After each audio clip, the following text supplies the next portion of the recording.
Hello, I am Barbara Ray Holcomb, and my sign name is a BR off the side of the lips.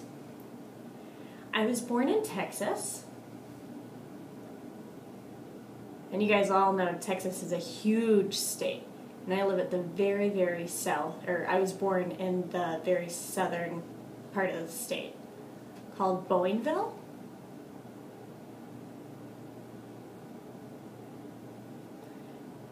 And now on my mom's side of the family, they've lived there for that area for generations. And my father's side of the family lived in West Virginia.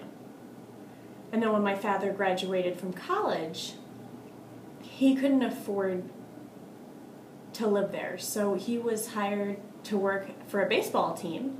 And they flew him to that area in Texas, the Bowenville, and he lived there because it was so close to the field. And my mom fell in love with him, and a year later, I was born. I have other siblings. I am the oldest, and then it's my brother, Kevin, and right now I think he's 48. And then it's my sister, named Meredith, and she's 49. And then there's my brother, and he's 46. And then lastly is my brother,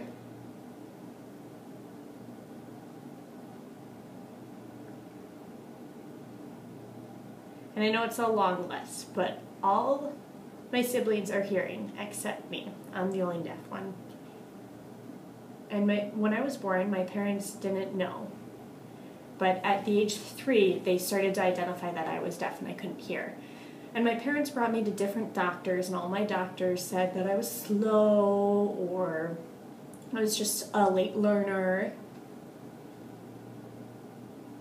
And then another doctor said that there's a problem with my measles, but then when I finally went to the audiologist, they were able to explain in depth to my parents that I could not hear.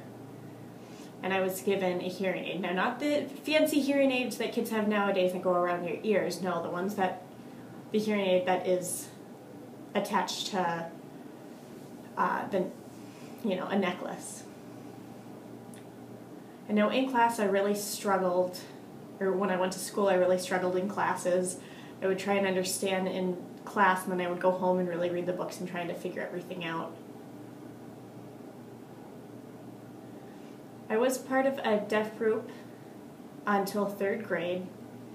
The deaf group had about 10 students, and then after that I went to a Catholic school that was only a few blocks from school.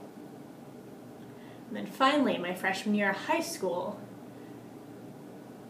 it was a really interesting experience because I had my teacher who was a nun, and all I could see were her eyes, but I couldn't really see any facial expressions, and I really started to struggle.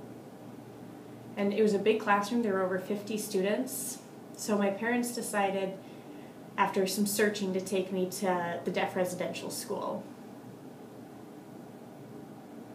called St. Rita's. And that was another Catholic school as well, but that was a deaf residential school, and that was in Ohio. At that point I was a sophomore, and then when I graduated high school, I moved here to NTRD in 1981. And I wasn't really that familiar with signing, and there were only about 80 students in the school. And there weren't that many options to major in. I didn't want to major in medicine. So I had a friend who was a student in Washington, D.C., but I had a friend who moved to Washington, D.C., and then it was just me. And I just had one teacher who wouldn't sign. I just had to read her lips. And I never skipped class. I was way too innocent. For 2 years I stayed and went to class every day.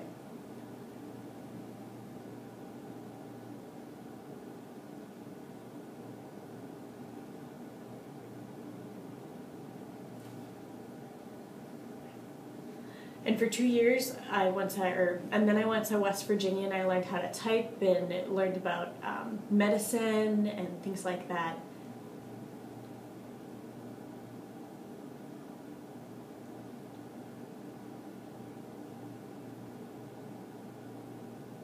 And I wasn't able to get into the hospital because I was refused. But I finally graduated with a diploma, and during the summer, I started working here at NTID. And then the BTID, which is the interpreting program, and they teach students how to become interpreters in only 10 weeks. And of course now that doesn't happen. It's a 2-year program or a 4-year program. And I do believe that that's better. You can really refine your interpreting skills. Here, students who graduate in 1984,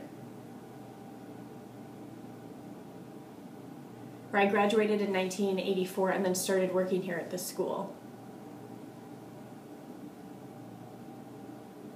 And then when I left, another teacher took my spot. And then in the fall, I met my friend, and there was a big festival at NTID. It was an open house. And parents would come up to me and say, "Hey, do you know Sam?" And I would respond, "Of course I know Sam."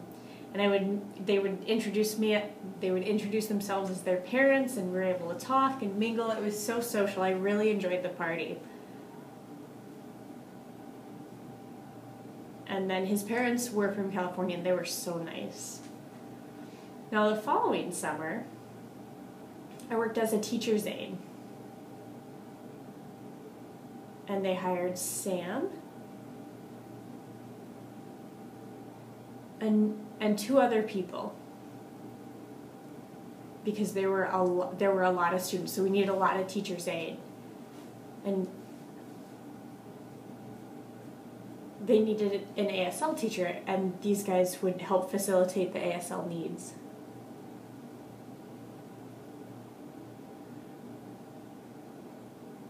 A person with the last name Williams would help teach and help everything. For 2 years, he was married but refused to say who she refused to say who her husband was. And we didn't know why, but come to find out it was Sam, and they had to be very, very secretive because they could not work together. And then after they married, they finally told everyone. Now they have 2 kids. They're both hearing. There's Amy. She's the oldest. Now she's in college. And Amy just had a baby named Mary Kate Bell. And she does a lot. She works, she's a mom, and she's still going to school. Now Sam and I have been married since, for about 25 years now. But we've been together for 5 years before we got married. So technically we've been together for 30 years in June, but only married for 25. Now I work as a teacher here in ASL, and I've been doing that for 30 years. Now you may think, wow, 30 years, that's a really long time. Are you sick and tired of it yet? And I say, no, not at all. I get to see all these many wonderful students move on into the world, and then I get new students. And I love my job. I am not looking forward to retiring anytime soon.